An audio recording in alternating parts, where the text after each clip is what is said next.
Welcome to News with a View, hosted by me, John A. Costa. Today is Saturday, April 18th. It's been 3 days since my last show. I was busy, actually feeling pretty good. I was doing a lot of yard work. This would be episode 53. For all my new viewers, welcome. And those that have subscribed, which I ask anyone who's watching this, please subscribe, leave comments. Very important to the algorithm. It's a conservative-leaning podcast, but I do look at both sides of an argument. I mostly deal with things happening, of course, on the federal level because that affects everyone. State issues, there are some that I do get involved with when I make a comment, but for the most part, it's federal. I just want to make just a little side note on what I had reported on the 15th, April, about Judge Boasberg getting his comeuppance by the appellate court.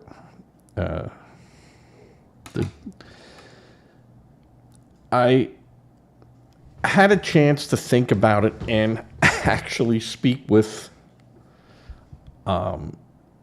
some people online that are Democrats, moderate Democrats, that I am friendly with, and we have very nice conversations offline.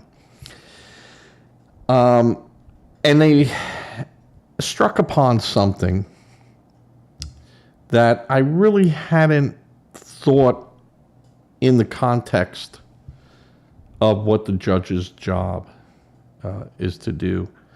And if the judge makes a ruling, and mostly one as serious as, finding out who broke his rules, which is a contempt charge. If that judge doesn't have the power to impanel an investigation or to investigate through whatever resources they have that are legal, what power does a judge have over an overreach of either side? So it made me stop for a minute to think about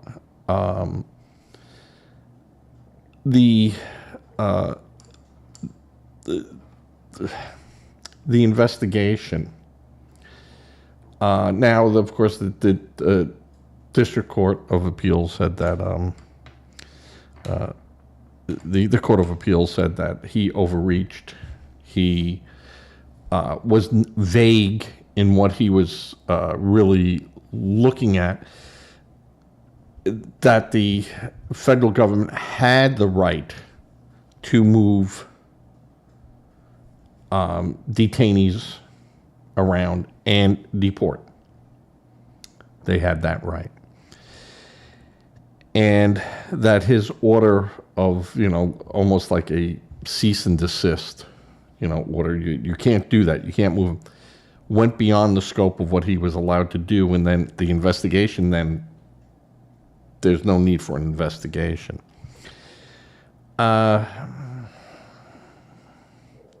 That's a two-edged sword. So I just wanted to say, after thinking about it, I'm not happy about the whole situation. It made me reflect and think, there's a broader picture in that whole process. So, all right. Today, I'm going to be talking about the waste of time of the Democrats Basically, Jamie Raskin, congressman, who is fighting and pushing legislation to change the 25th Amendment, how it is executed, and who can execute it, and what is in order where they can force the president to have a mental competency exam and everything else. That would have been nice if they would have tried that when Biden was in office. And everyone was saying he's having real problems, and even a lot of Democrats sitting there saying, yeah, he was having problems, and no one was addressing it. It just seems interesting that, all of a sudden now with Trump, we got to do this. And it's a true waste of time.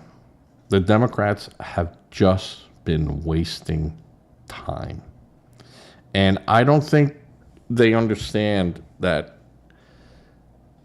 while they are going low, Trump is doing everything he said he was going to do.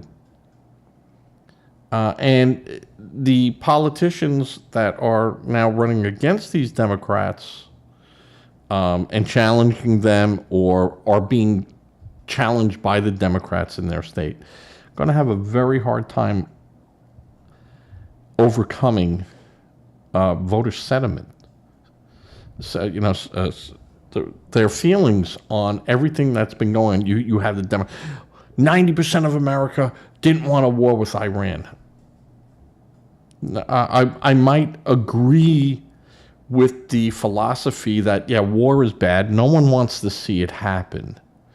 But you ask just about every American that it doesn't have blue hair or their hair in a bun, what they think about Iran, and that Iran has to go. The regime has to go. They don't have a problem with it. Yes, we knew, well, I don't know if people really understood what was going to happen. The price of fuel went up, even though we're not dependent on any of the fuel coming out of the Middle East. Not dependent on it at all. And there are people saying, well, then why did our gas prices go through the ceiling? Well, you have places like California that you can't take oil and gasoline from Louisiana and bringing it into the state of California. You can't do it. It's the California says, nope, you're not allowed to do that. It's either made here or we import it in from, Southeast Asia.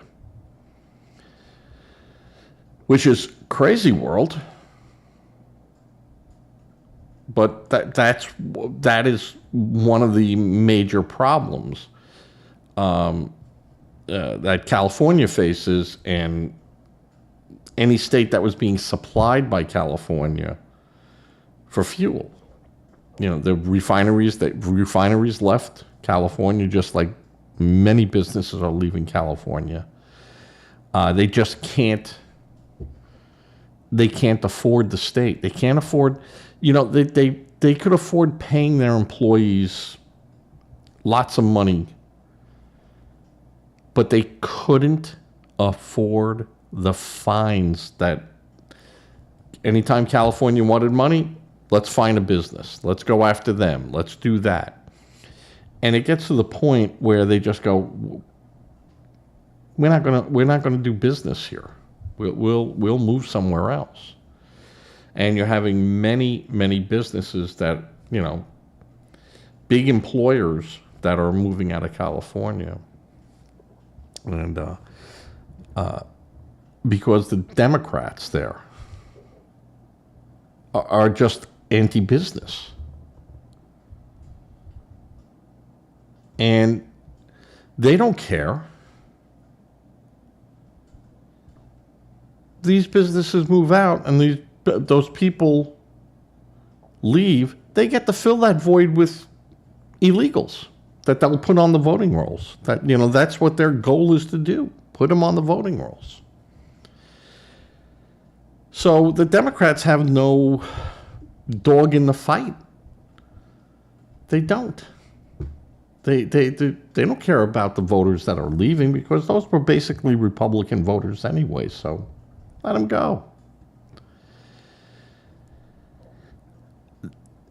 But now, the people that are left there are paying, $9 or $8 or $7 a gallon for gas because the state tax is so high. And now there's a road usage tax coming on top of that, where a mileage tax. You have to register your car every year. You have to give a mileage. You got to take it into a station. They record it. They send it into motor vehicle, and you get taxed accordingly. How many people do you think are going to stay for that in a state that mass transit, for the most part, really doesn't exist enough to the outlying areas? I mean, California, you take a look at Los Angeles, it's huge. San Francisco, you have, BART and everything else there, but not to the extent that you could, bring people in from 25 miles, 30, 40, 50 miles. You come into New York, and you can get from the end of Long Island into Manhattan on one train. You have trains running all day, all night. You have a road system. You have bridges. You have a bus system. You have rapid rail right into the heart of Manhattan. And you have a surface transportation, which is a wonderful system. California doesn't have that. So what do most people have to do? They got to drive. Well, the state goes, we'd love to have a mass transit system. No, they wouldn't. That's the biggest lie. They spent how many billions so they're going to have a high-speed rail from California to Las Vegas. That was their big plan. I mean, that's going to solve their problem. And that thing's been a bucket to steal money from since its inception. So, the Democrats are just wasting time. They're wasting time in every blue state. They're wasting their time with the 25th Amendment that Jamie Raskin wants to do that will never pass. But they get to say, well, we're trying to stop. How about fixing the problems that are there right now? The budget, immigration,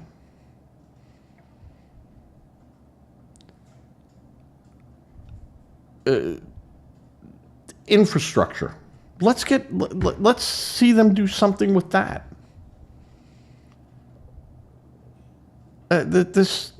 They're just wasting time, and it's valuable time. And the media is behind the Democrats pushing. You see that on every, you go on MS Now, you go on MSN.com, you go on CNN.com.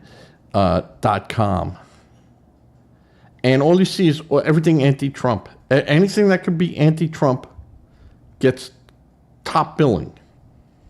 I mean, I won't even talk about Yahoo News, which is a joke. But they push it, and these places have a lot of eyeballs. Listen, you had an election where, 46% voted for Harris, and 48.9% voted for Trump. So the liberals, I don't even say Democrats anymore because I don't know what a Democrat is. When the Democrats can explain to me what a woman is, then they can explain to me what a Democrat is. All right? So let's go there. The waste of time that's going on in Congress is appalling. Is appalling. There is, I see it online too, talk about Fetterman jumping ship. I don't think Fetterman will do that. Push comes to shove, he might. And he'd get a lot of... He'd be much better off... Well, he wouldn't be better off going as an independent because you just don't get the money.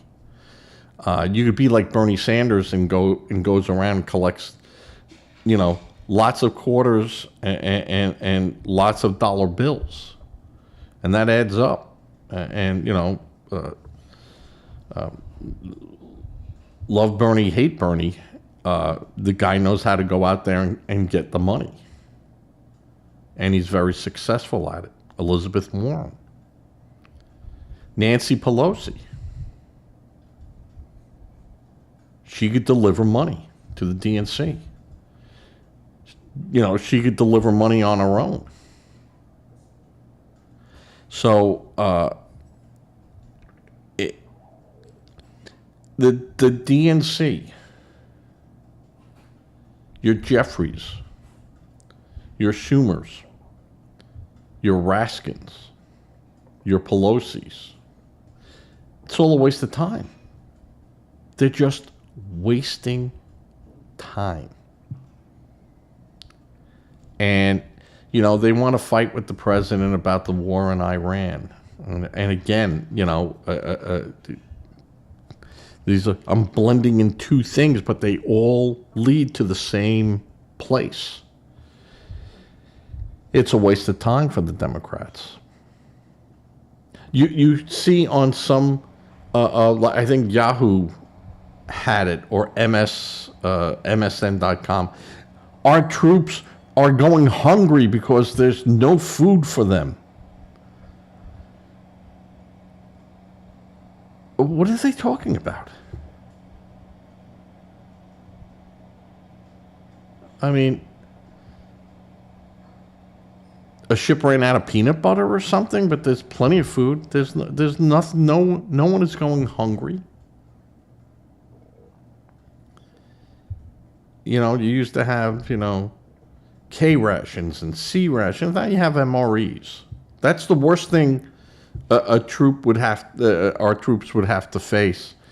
In many cases, you got to go to the meals ready to eat. So, but they push this as like it is a major problem. No, it's not. There was no plan of an attack on Iran. This was just willy-nilly. No, the military had those plans for years in their back pocket. They had them under Biden. They had them under Trump the first. They had them under Obama. What the military response and how we would respond if necessary.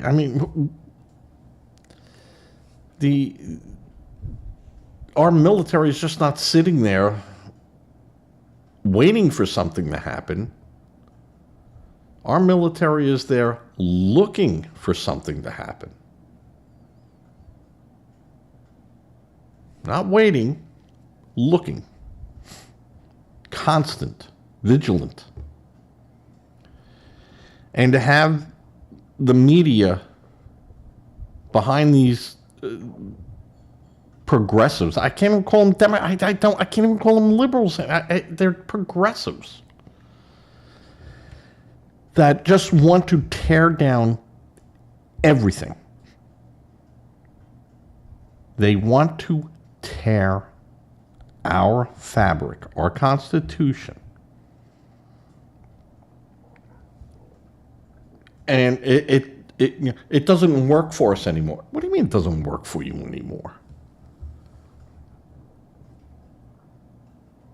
Well, Trump hasn't changed anything. There's been no change of any of the language inside the Constitution. Under Obama,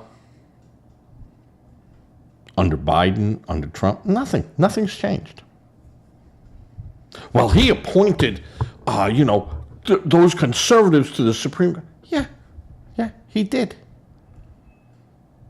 And Obama and Biden, they got their picks too. That's the way that works. And these are lifetime appointments. You might not like how that works, but that's the way it works, folks. None of that has changed.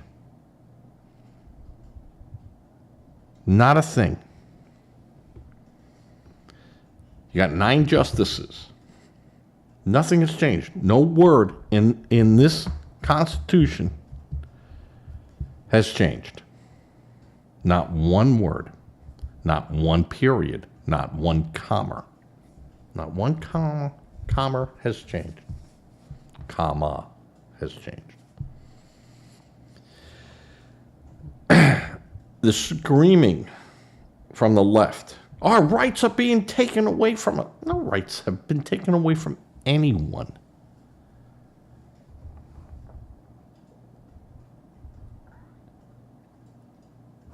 They have it.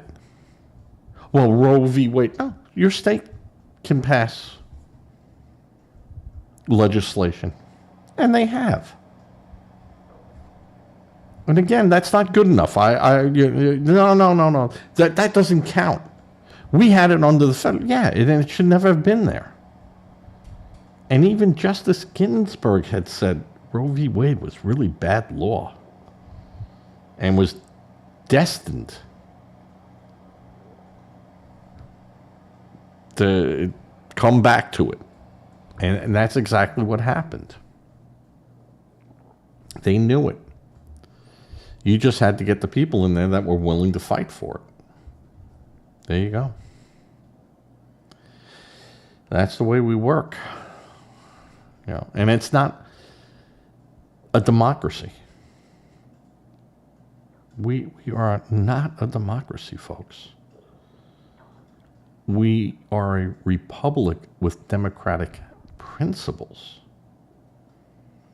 But we are nowhere near a democracy. A democracy, as I've stated before, is a mob rule. We do not. We vote people in to represent us, be them red, be them blue, whoever they are at that time. Those are the people that represent everyone. And I have a problem with Democrats. I have a problem with Republicans that some of them seem to feel that they don't represent, they only represent their base, people that, voted for them. Well, I'm a Republican. This is not a Republican area over here. No. You represent everyone. The president represents everyone. Now, the president gets elected, and I've said this before, the president is a cheerleader. He gets, or if it ever happens, she gets. I'm not using proper nouns here, but just saying we could have a female president. That can happen. So when the president gets there, he gets his agenda. Because that's what got him elected. Now, if the houses go with him or her, that's a big deal. Now, in the Senate, you need more than 50% plus one. You got to carry 60. And that's the filibuster rule. And that was never meant to be that way. That was a change that they made, and it should be out. If you want to have a democracy using republic protocols, then it's 50 plus 1. Now, in the Senate, because, if you have the House, and then you'd have almost a rubber stamp. And I get that. I understand the issue at hand with that. Right now, it would be wonderful for the Republicans, but it didn't last for the Democrats. It doesn't last for the Republicans. So you have to have something in there to kind of balance it. So,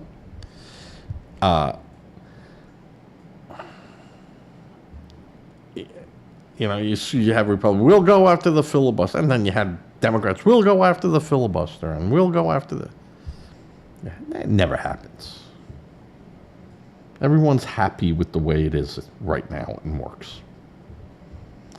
Because it forces you to have bipartisan. You have to have so much of the other team. Now, this changes is if you get more independents in there. Then that's a unknown quantity and an unknown equation. You could say, hey, this guy, we've talked to him and they seem to understand where we're going here. But now you have a third element. And remember, the monsters must be fed. So it has to be something in it for them. The waste of time that's going on is terrible. Terrible. Waste of time by the Democrats. Instead of working with them, they're just fighting them tooth and nail. And again, like I said, the Democrats, you lost in 2024 because America as a whole felt that maybe you're a little bit too far left. So what do? In 2026, they go even farther left. And like I said, it makes no sense.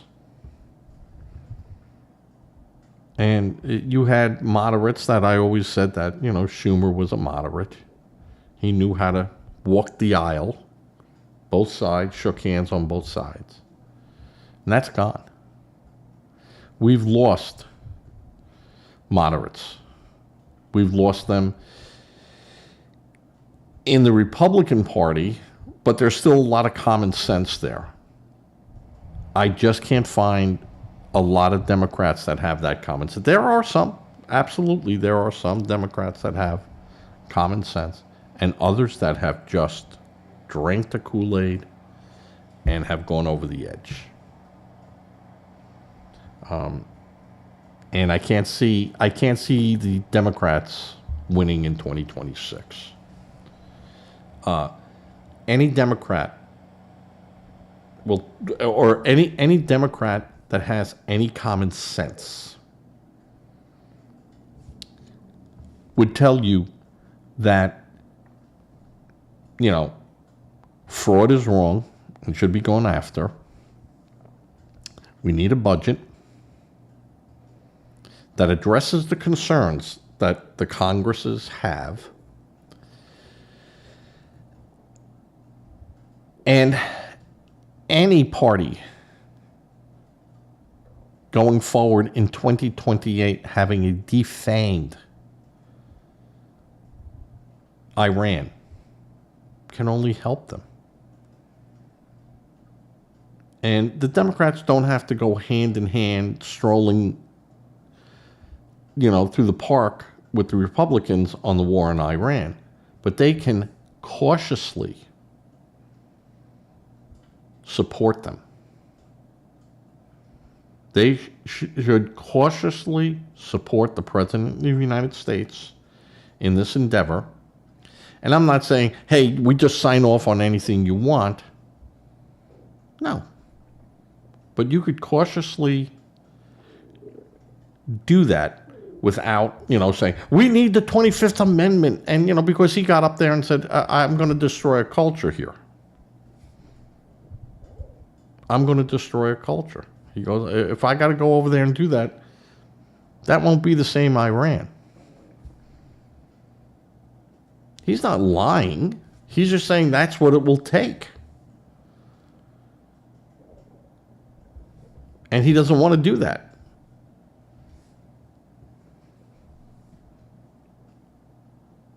And, now I'm going into, what's going on in Iran.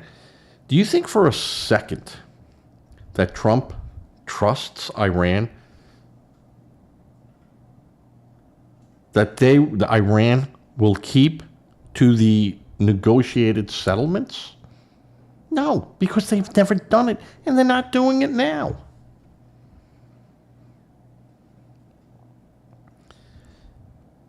There were attacks from Lebanon today that killed Israelis.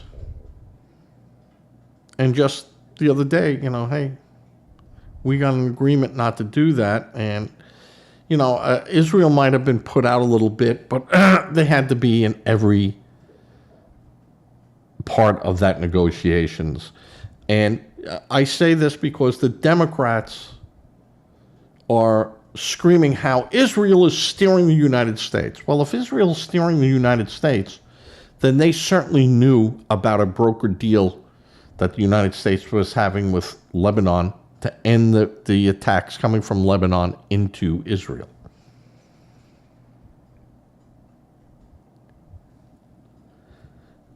Unless the Democrats are wrong, the progressives and liberals, and I keep having to correct myself because there are no more Democrats anymore. They're all progressives, for the most part, the majority. They sit there quietly not saying anything. That's consent through a nonverbal consent. So the idea that Trump is so naive that he will believe the Iranians, what he's doing is going to tell the American public, listen, you know why we went in there. It's not, I shouldn't even have to discuss why. Everyone knows why. But I gave the Iranians 2 weeks. I didn't have to give them anything. I could have just bombed Karg Island and you attack, we'll find out where you are. We're not going anywhere that, we're going to be there. Israel will go after you, and these other little groups that you were feeding and doing, they die on the vine. Well, the Hutus still, yeah, because they have a crap load of weapons that were given to them by Iran. They still have them. So they are a threat. But what I said, the other side of the coin, flip side, is that if you take out all the command structures in Iran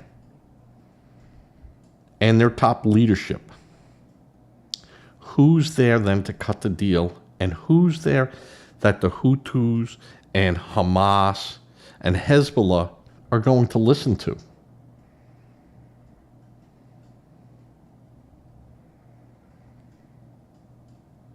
Because before that, those people had the juice. You want money, you want arms, you want this. You got to do 60% of what I want you to do.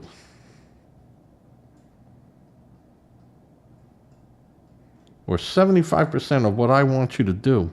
You're going to kiss the ring here, and you're going to do it.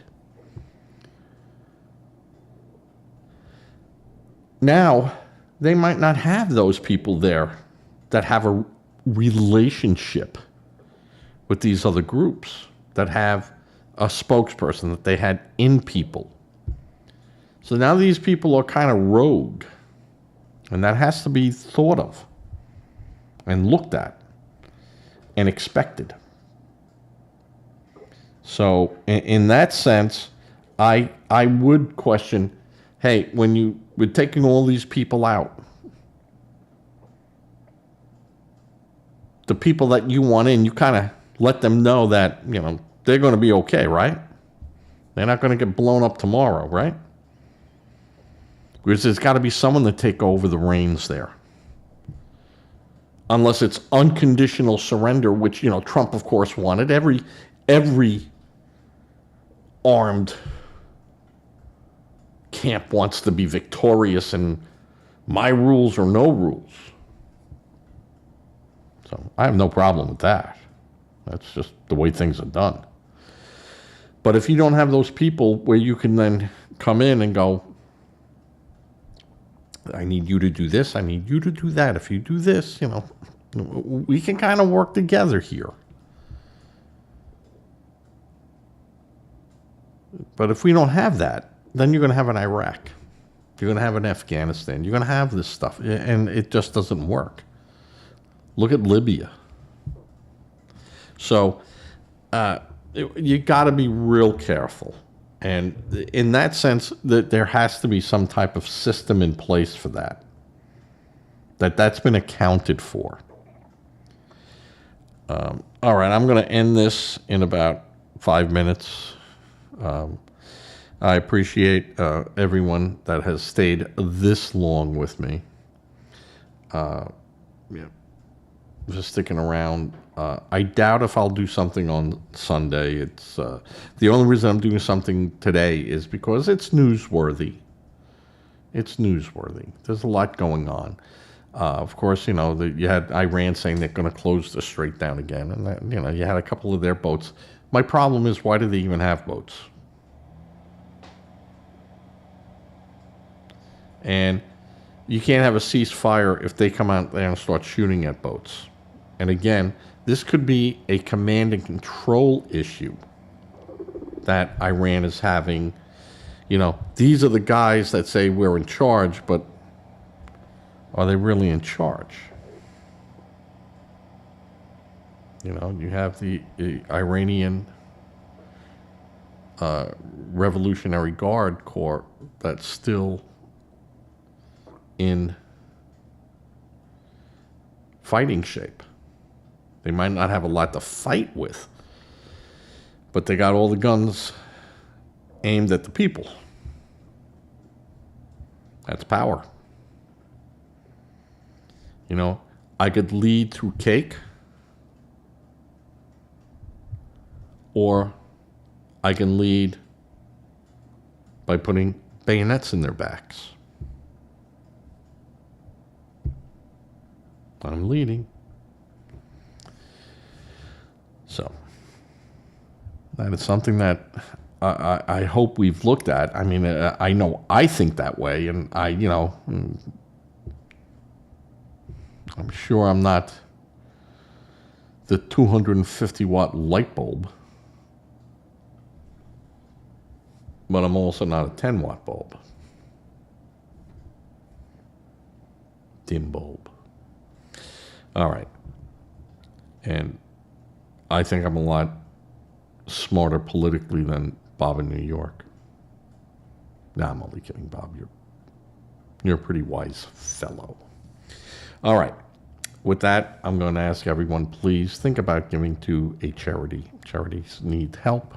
They help a lot of people. But I can understand your reluctance to do it. Don't become a victim trying to help victims. Make sure it's a real charity. You go to them, they don't come to you.